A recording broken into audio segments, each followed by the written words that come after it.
한 청년이 있었습니다. 그는 여러 번의 취업에 실패하고 인간관계의 상처로 인해서 극심한 우울감에 빠지게 되었습니다.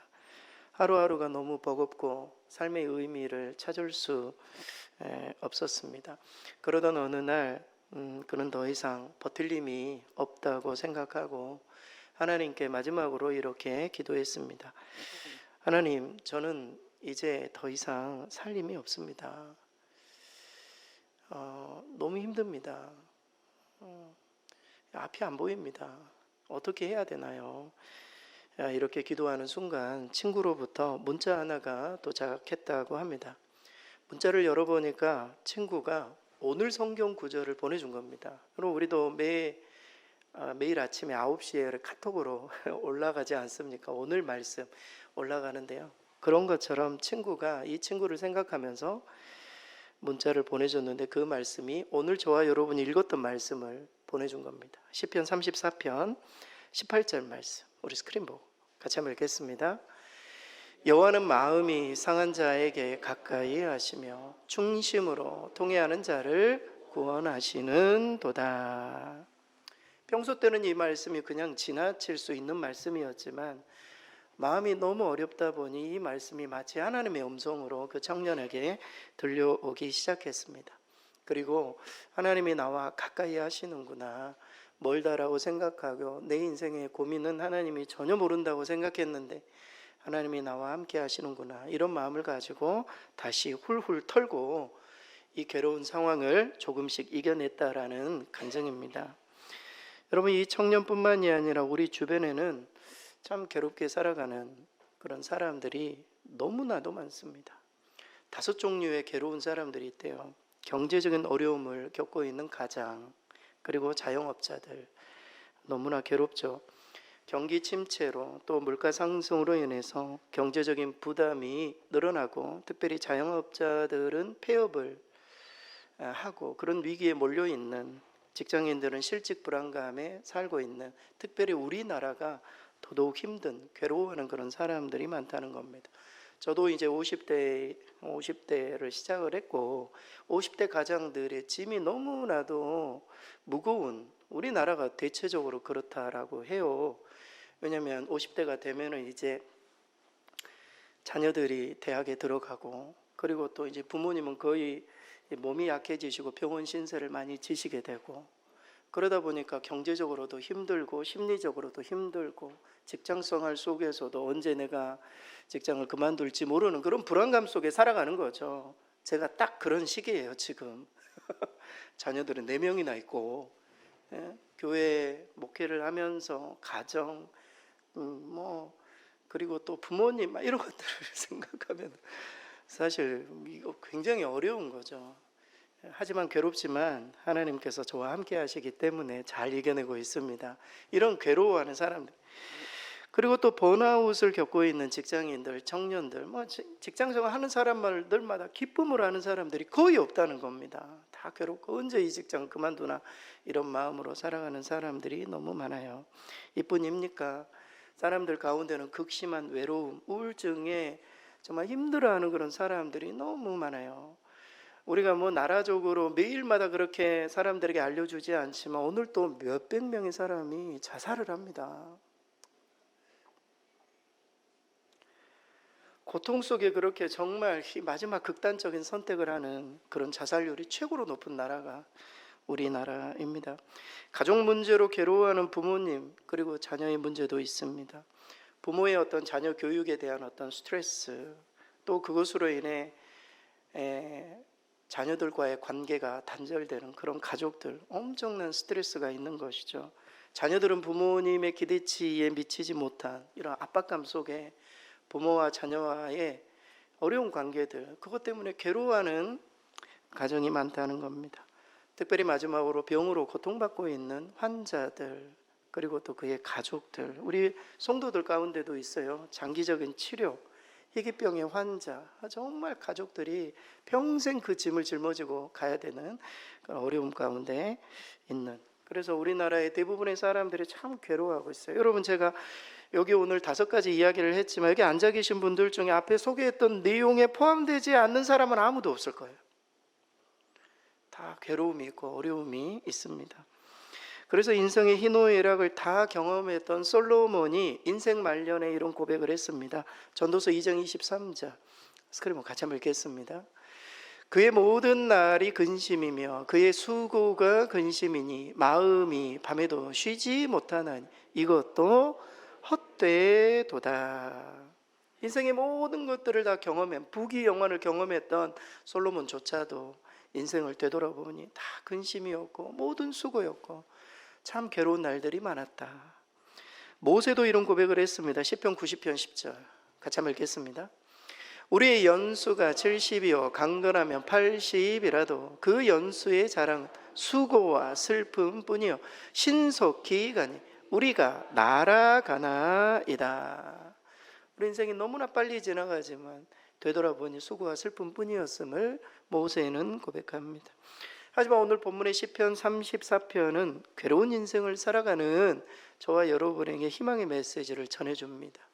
괴로운 인생 가운데 하나님이 우리와 가까이 하시고 우리를 반드시 도우시고 우리의 괴로운 삶을 하나님께서 이렇게 극복하도록 도와주신다라는 메시지입니다.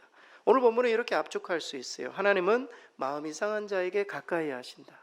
그리고 그들을 구원하신다. 그리고 모든 고난에서 건지시는 분이시다. 이렇게 선언하고 있어요. 이게 마치 그냥 문자적으로 이론적으로 다윗이 이야기를 하고 있는 게 아니에요. 다윗이 실제 경험했어요. 하나님의 어떤 분이신지, 내 곤란한 상황 가운데 하나님이 어떻게 나를 인도하셨는지 이 시편 고백을 통해서 우리에게 소개해주고 있는 것입니다. 사실 다윗의 고백이지만 모든 괴로워하는 저와 여러분에게 주시는 하나님의 위로의 메시지, 하나님의 위로의 메시지, 그런 메시지로 꼭 받으실 수 있기를 바랍니다. 정말 괴로움 가운데 있는 저와 여러분에게 하나님께서 어떤 약속을 주시는지 오늘 말씀을 한번 보겠습니다. 먼저 시인 다윗은 하나님은 괴로워하는 우리의 마음을 다 알고 계신다 이렇게 소개해주고 있어요. 하나님이 괴로워하는 그 영혼에게 가까이 하신다 이렇게 고백하고 있습니다. 오늘 본문의 18절 말씀 그럼 같이 한번 읽겠습니다. 여호와는 마음이 상한 자를 가까이 하시고 중심으로 통회하는 자를 구원하시는도다. 여러분 시편 34편은 그 배경이 아주 중요해요. 여러분 시편 30 성경이 있는 분들은 그 표제어가 있습니다. 시편 34편 시작하는 위에 이 표제어에 보면은 다윗이 아말렉 앞에서 미친 채 하다가 쫓겨나서 지은 시다 이렇게 나와 있어요. 표제어에. 이 시는 다윗이 사울 왕의 핍박을 피해서 도망 다니는 신세 가운데 그냥 그 아기스 그러니까 그 아말렉 족속에게 가서 그 왕 앞에서 자기의 목숨을 부지하고자 미친 채 그렇게 해서 나왔어요. 그러고 난 다음에 그 당시의 상황, 괴로웠던 상황, 하지만 그 괴로웠던 상황 가운데 하나님이 도와주신 그 은혜를 기억하면서 찬양하는 노래예요. 오늘 보면 그 중간에 오늘 본문이 들어가 있는 것입니다. 정말 그는 목숨을 부지하기 위해서 이방 땅에서 수치를 무릅써야만 했습니다. 여러분 우리가 생각하는 이방 뭐 이런 게 아니에요. 유대인들에게 이방은요 그냥 고개도 안 돌리는 곳이에요. 이방 땅에 그냥 가는 것조차도 그냥 부정하다라고 생각했던 이 유대인인데 다윗이 그 이방 족속에게 잡혀가서 그 땅에서 미친 채 하는 수치를 당하는 왕이 될 사람이었어요. 다윗은 이미 기름 부음을 받았다고요. 사무엘을 통해서. 그럼에도 불구하고 현재는 도망자의 신세, 너무나 스트레스 받는 괴로운 한탄스러운 그런 상황이 이어지고 있습니다. 하지만 이런 어려운 상황 가운데 그 마음이 상한 자기 자신을 하나님이 찾아오셨고 나와 가까이 하시고 도와주셨다. 이 부분을 경험하고 이 노래를 적은 것입니다. 오늘 본문의 마음이 상한 자에게 가까이 하신다. 이 가까이 하신다는 것은 물리적으로 하나님이 이렇게 가까이 오신다 이런 의미가 아니라 하나님이 나를 따뜻하게 돌보셨다 이런 뜻이에요. 하나님이 나에게 피할 길을 주셨다. 하나님이 내 이 곤란한 상황 가운데도 하나님의 크신 은혜로 위로를 걷고 새 힘을 얻었다 이런 뜻입니다. 그래서 다윗이 눈물을 흘리는 순간 하나님이 가까이 하셨음을 다윗은 기억하고 고백하고 있는 것입니다. 사랑하는 성도 여러분, 눈물이 날 때는 눈물을 흘려야 돼요. 어렵고 힘들 때는 힘들다고 말할 수 있어야 돼요. 저는 목회자로서 정말 좋은 것 중에 하나가 제 사무실 옆에 교회가 있다는 겁니다. 사무실 안에서 일을 하다 보면 저도 뭐 괴로운 일이 참 많잖아요. 근데 교회가 바로 옆에 있으니 와가지고 기도하고 왔다 갔다 하면서 차 마시면서 하나님 앞에 묻기도 하고 너무 좋은 거예요. 하나님이 가까이 하시는. 다윗이 그런 곤란한 상황을 하나님의 기도의 그런 어떤 순간으로 그가 바꿨기 때문에 그의 삶에 큰 위로를 경험하게 된 것입니다. 여러분, 성경에 보면 비슷한 경우 한 사람이 또 등장해요. 한나입니다. 한나. 여러분, 한나는 사무엘의 어머니죠. 그런데 한나가 아이를 갖지를 못했었어요. 깊은 고통 속에 있을 때 남편이 또 다른 아내가 있었어요. 분인나죠. 분인나. 이 분인나가 찾아와가지고 계속 한나를 괴롭히는 겁니다. 자녀도 못 낳은 말이죠. 여인이라고 말이죠. 괴롭히고 조롱하고 막 이런 어떤 상처를 주었던 그런 상황. 이때 그녀는 성전에 가서 하나님 앞에 기도합니다. 마음이 상한 마음을 하나님 앞에 통곡으로 아뢰입니다. 그러자 하나님께서는 그 기도를 들으시고 아들 사무엘을 허락하신 것입니다. 괴로운 상황에 가만히 있으면 안 돼요. 우리가 하나님 앞에 참으로 눈물로 기도하고 그 아픈 마음을 하나님 앞에 토로할 수 있어야 돼요. 그럴 때 하나님이 우리와 가까이 하십니다. 그래서 주님께서 이렇게 말씀하십니다. 마태복음 11장 28절 같이 한번 읽겠습니다. 수고하고 무거운 짐진 자들아 다 내게로 오라. 내가 너희를 쉬게 하리라. 오늘 또 하나님께서는 수많은 괴로움을 가지고 있는 사람들을 향해 무거운 짐진 자들아 다 내게로 와서 네 아픔을 이야기해라. 내가 너와 함께하고 네 눈물을 닦아줄 것이고 내가 너희를 위로해 줄 것이다. 주님 그렇게 약속해 주고 계세요. 겨울에는 너무 추워가지고 교회 와도 추워가지고 기도하기가 어렵잖아요. 더울 때도 그렇고. 하지만 이제 좀 따뜻해졌으니까 여러분 교회 이렇게 지나가시면서 교회 꼭 들르세요. 오셔서 왜 괴로운 마음들, 어려웠던 마음들 다 그냥 하나님 앞에 토로하고 그렇게 할 때 하나님께서 우리와 함께 하시고 또 하나님께서 또 사람도 붙여주시고 그렇게 해서 우리의 괴로운 상황이 역전될 줄 믿습니다. 여러분, 행복한 가정을 꾸리던 한 여성이 남편이 갑작스러운 사고로 큰 슬픔에 빠지게 되었습니다. 남편 없이 아이들을 키워야 한다는 두려움과 상실감 속에 그녀는 매일 밤 눈물을 흘리며 괴로워했습니다. 그런데 어느 날 그녀는 마지막 희망을 걸고 친구를 따라 교회를 가기 시작했습니다. 며칠 후에 믿음의 공동체가 그녀를 찾아와서 그녀의 이야기를 들어주고 위로도 해주고 그래서 도움을 주기 시작했습니다. 이 여인은 좋은 구역과 목장을 만나서 혼자가 아니라는 것을 깊이 깨닫게 되었습니다. 그래서 교회 안에서 회복을 경험하고 하나님이 가까이 하심을 성도들을 통해 느끼게 되었습니다. 이후에 그녀는 하나님께서 나에게 주신 사명을 발견하게 되었습니다. 자신과 같은 홀로인 사람들, 외로운 사람들, 괴로운 사람들, 이런 사람들을 찾아가서 위로해주고 기도해줘야 되겠다, 이런 사명을 가지고 교회 안에서 그 사역을 돕는 일을 했다라는 간증입니다. 사랑하는 성도 여러분, 괴로운 상황 가운데 놓여 있을 때 우리는 늘 교회를 찾을 수 있어야 돼요. 하나님을 찾을 수 있어야 돼요. 괴로운 상황에 사람들에게 이야기했다가 또 다른 상처 받지 마시고 하나님께 가서 온전히 토로할 수 있어야 돼요. 그때 하나님이 우리와 가까이 하세요. 하나님의 사람들을 붙여주세요.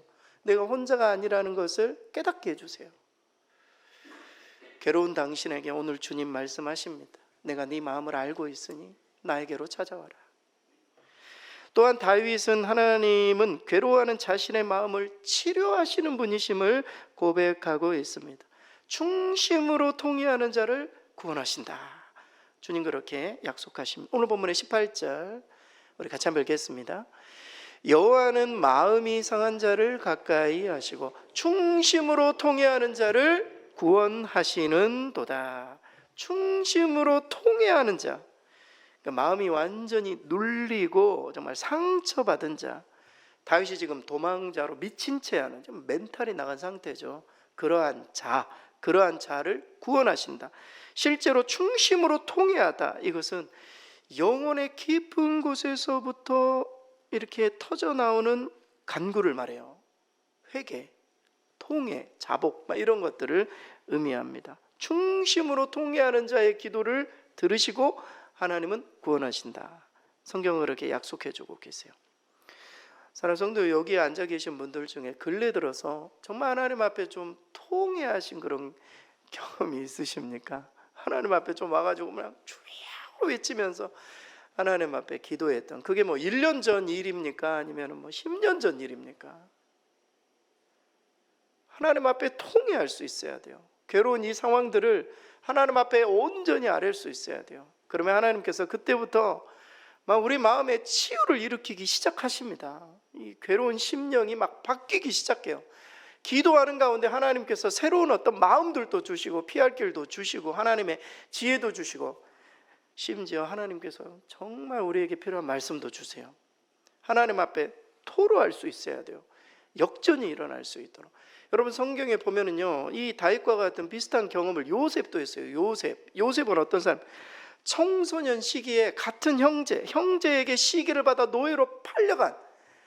여러분, 말이 그렇지. 여러분, 주변의 사람들이 그냥 뭐 내가 빚졌다고 나를 누구에게 팔아버리고 막 이런 일들은 있을 수 있어요.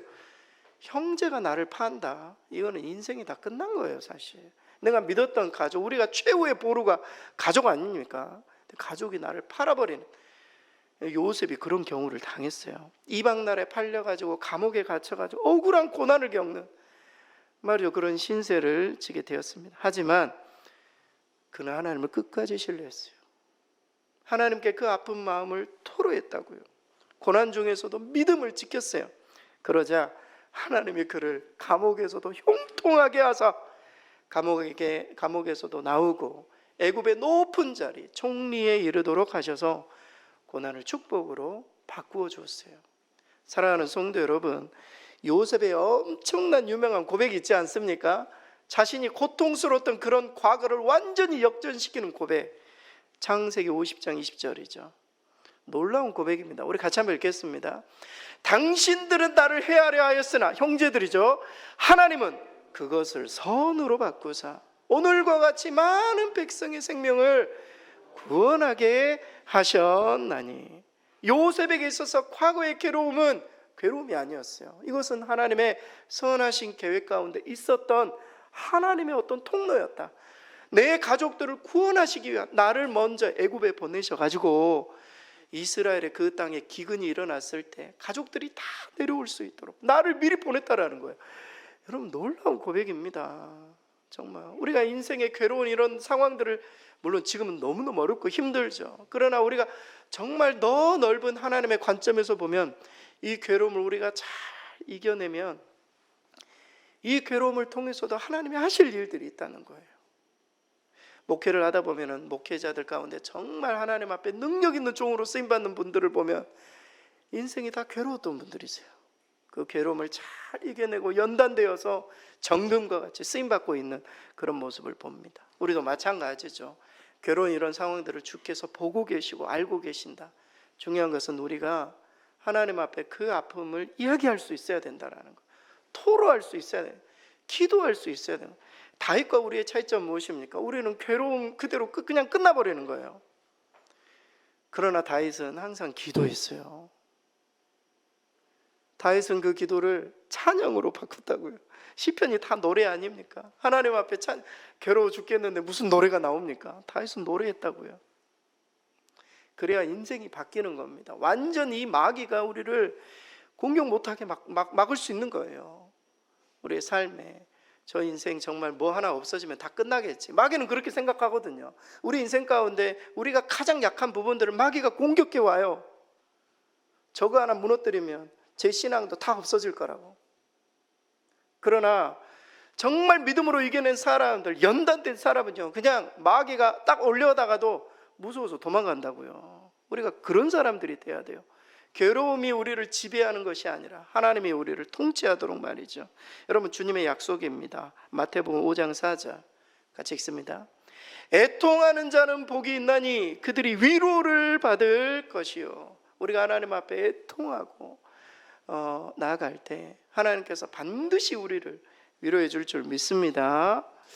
어떤 자매가 오랫동안 친하게 지낸 친구가 있었습니다. 어느 날 그런 친구에게 중요한 정말 비밀을, 어려운 어떤 이야기들을, 비밀을 털어놓았습니다. 그런데 그 친구가 무슨 이유인지 그 비밀을 다른 사람들에게 퍼뜨려서 너무 큰 상처를 받게 된 것입니다. 주변 사람들은 그 소문으로 이 여인을 이상한 눈으로 바라보았고, 그녀는 친구에 대한 정말 배신감, 막 분노, 막 이런 것들 때문에 밖에 나가지를 못하는 외로움 속에 슬픔을 겪었습니다. 그러던 어느 날 안 되겠다, 이렇게 있으면 안 되겠다 해서 교회 기도회에 나오게 되었습니다. 하나님께 자신의 상처받고 막 분노, 배신감 막 이런 것들 하나님 앞에 다 그냥 눈물 콧물 쏟으면서 아뢰기 시작했어요. 그러면서 이렇게 기도했대요. 하나님, 너무 괴롭고 화가 납니다.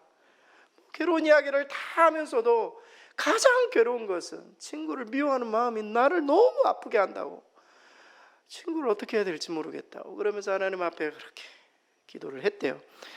그런데 기도하는 과정 가운데 하나님께서 그런 마음을 주시더래요. 야, 너도 완벽하지 않잖아. 너도 실수투성이잖아. 너도 잘못한 것들을 너희 어머니가, 너희 주변의 사람들이 너도 용서해 주었잖아. 왜 그렇게 아파하니? 왜 이렇게 고통스럽게 하니? 그 친구를 용서하라고. 이런 마음을 여러분 이렇게 기도하시는 분들은 느낄 거예요. 막 기도하면 이 세상의 생각이 아니라 막 하나님의 생각이 막 들려오기 시작해요. 그렇게 하지 말라고. 기도하는 사람은 느낄 거예요. 이분이 이제 기도를 마치고 하나님 주신 마음으로 내 친구를 용서해야 되겠다, 그렇게 마음의 결단을 했대요. 그런데 그 다음 날이 되어서 놀랍게도 친구가 찾아왔다는 거예요. 자기가 용서하기로 마음의 결정을 했는데 친구가 찾아와가지고 먼저 눈물을 흘리면서 그때 정말 미안했다고, 내 실수였다고, 네가 얼마나 마음 아파했는지 나도 마음이 아팠다고, 그렇게 친구가 와서 용서를 비는 겁니다. 본인이 결단하니 모든 문제가 풀린 겁니다. 그래서 함께 관계를 회복하였다라는 이야기입니다. 사랑하는 성도 여러분, 괴로워만 하고 있으면 안 돼요. 하나님 앞에 그 아픈 상처를, 그 아픈 마음을 하나님 앞에 외칠 수 있어야 돼요. 그러면 오늘 본문의 약속처럼 중심으로 통회하는 자를 하나님이 구원하신다. 여러분, 이것을 꼭 경험해야 돼요. 여러분, 기도의 능력을 경험하는 사람만이 계속 기도할 수 있어요. 기도의 능력을 경험하지 못하니 기도가 시간 손해보는 것 같고, 나도 바쁜데 이렇게 되면은 기도의 능력이 나타나지 않아요. 우리도 아주 작은 기도라도 응답이 있어야, 응답을 체험해야 기도의 기쁨을 가지고, 응답의 결과물을 가지고 사람들에게도 기도하라고 이야기할 수 있는 것입니다. 그래서 마음이 괴로운 자에게 하나님께서 통회하면 반드시 도와주신다, 이 약속을 꼭 붙드시기 바랍니다.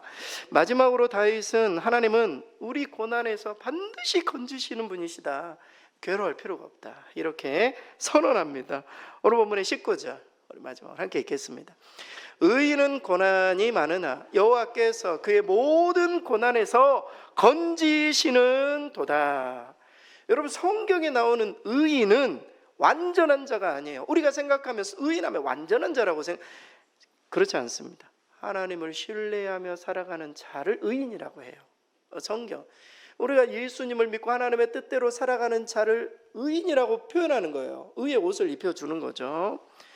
그래서 의인은 고난이 많지만 그것을 잊게 하시는 하나님께서 그 모든 고난에서 건져주셨음을 다윗은 고백하고 있습니다. 여기서 이 건지시다, 이것은요 단순히 그냥 보호해서 지켜주신다 이런 의미가 아니에요. 궁극적으로 회복시켜 주었다, 이런 뜻이에요. 무슨 말이냐면 다윗이 원래 왕으로 안수를 받았다고요. 그의 왕권을 회복시켜 주신 거예요. 사울이 이제 끝이 나고 그러니까 다윗이 왕이 되어서 사실 이 고백을 하고 있는 거예요. 하나님께서 나를 그렇게 회복시키셨다, 건지셨다. 우리가 삶에서 여러 가지 어려움을 겪더라도 궁극적으로 모든 이 고난에서 우리를 건지시는 분이심을 다윗은 고백하고 있어요. 실제로 다윗은 이런 고백들을 참 많이 했습니다. 시편 34편 6절 같이 한번 읽겠습니다. 이 공고한 자가 부르짖음에 여호와께서 들으시고 그의 모든 환난에서 구원하셨도다. 시편 40편 1절에서 2절 같이 읽습니다. 내가 여호와를 기다리고 기다렸더니 귀를 기울이사 나의 부르짖음을 들으셨도다. 나를 기가 막힌 웅덩이와 수렁에서 끌어올리시고 내 발을 반석 위에 두사 내 걸음을 견고하게 하셨도다. 여러분, 중요한 것은 다윗이 이런 경험을 한 이유예요. 이유. 부르짖었다라는 거예요. 부르짖었다. 곤란한 상황에 그냥 넋놓고 있지 않고 하나님 앞에 부르짖었다. 이게 아주 중요해요. 하나님의 도우심을 구하며 기다리고 기다렸더니 하나님께서 구원을 허락하셨다. 다윗의 고백입니다. 여러분, 성경에 다니엘도 비슷한 경우를 당했어요. 다니엘은 하나님께 기도했다는 이유로, 이방 땅에 있었잖아요. 다니엘이 이방 땅에서 기도했다는 이유로 사자굴에 들어가게 되었습니다. 그는 고난을 겪었지만 두려워하지 않고 끝까지 하나님을 신뢰했어요. 사람을 그냥 죽이려고 하는 그런 상황 속에서도 끝까지 하나님을 신뢰했어요. 어떤 일이 일어났습니까? 결과는 다 알고 계시지 않습니까? 다니엘서 6장 22절 같이 한번 읽습니다. 나의 하나님이 이미 그의 천사를 보내어 사자들의 입을 막으셨으므로 사자들이 나를 상하게 하지 못하였나이다. 사자굴에 들어갔지만 사자들이 으르렁거리지를 않는 거예요. 하나님께서 천군 천사를 보내셔서 그 고난의 상황에서 다니엘을 구원했음을 성경은 이야기를 하고 있습니다. 정말 우리가 절대적인 위기 속에서 이 곤란하고 괴로운 상황 속에 우리가 가만히 있어서는 안 되고 하나님을 신뢰하면 하나님이 의인의 간구를 들으심을 성경은 약속해 주고 계십니다. 사순절이 시작이 되었어요. 사순절에 우리가 뭘 할까 생각이 나지 않으시면 기도하시기 바랍니다. 곤란한 상황을, 이 아픈 상황들을 그리스도의 십자가를 우리가 생각하면서 하나님 앞에 기도할 수 있어야 돼요. 한 가지만 이야기하고 마치겠습니다. 철로역정의 저자인 존 버년 유명한 사람이죠. 영국 국교회가 아니라 독립교회를 섬겼다는 이유로 무려 12년 동안 감옥에 갇혔어요. 철로역정이 그냥 나온 게 아닙니다. 감옥에서 이 책을 적은 거예요. 그런 당시 아내와 어린 자녀들을 두고 있었습니다. 가족들을 돌볼 수 없는 상황, 12년 동안이란 감옥에 얼마나 이 절망스럽고 마음이 어려웠겠습니까? 정말 괴로웠어요. 그런데 그 자녀들 가운데 딸 아이가 앞을 보지 못했다고 해요. 맹인인 것이죠. 당시로 따지자면 시각장애인으로 앞을 보지 못하는, 그러니까 엄마가 이걸 엄마만 이게 케어를 할 수가 없잖아요. 아버지가 분명히 있어야 되는 그런 상황인데도 감옥에 들어가야 되는, 억장이 무너지는 그런 어떤 상황 속에 그는 책 가운데 이런 표현을 썼어요. 내 심장이 찢어지는 것 같았다. 이런 곤란한 상황을 겪었습니다. 하지만 존 버년은 감옥 안에서도 하나님을 바라봤어요. 하나님께 기도했어요. 믿음을 지키고 그 감옥에서 하나님이 주시는 영감을 찾아 기독교의 고전인 철로역정이라는 자신의 인생의 하나님 나라를 향한 인생의 길들을 이 철로역정이라는 책을 통해서 집필하게 된 것입니다. 사랑하는 성도 여러분, 하나님은 여러 가지 이유로 괴로워하는 저와 여러분을 보고 계십니다. 우리의 상한 마음을 알고 계시고 그 상한 마음으로 나오는 자에게 반드시 구원과 치유를 약속해 주시는 분이 하나님이십니다. 그리고 하나님을 신뢰하고 살아가는 저와 여러분의 일어나는 모든 고난에 반드시 도와주신다. 반드시 구원해 주신다. 우리가 믿음을 잃지 않고 주님 꼭 붙들면 하나님은 우리와 가까이 하신다. 이 부분을 결코 놓쳐서는 안 돼요. 여러분, 괴로움이 찾아올 때 오늘 시편 34편 18절 19절 이 말씀을 암송하시고 기억하시고 의지해서 기도해야 돼요. 그래야 괴로움은 물러가고 하나님께서 우리에게 주시는 새로운 어떤 그 세계가, 새로운 어떤 삶의 상황이 우리 가운데 일어날 것이니 이 말씀 꼭 붙들고 승리하며 나아가시니 저와 여러분 되실 수 있기를 바랍니다.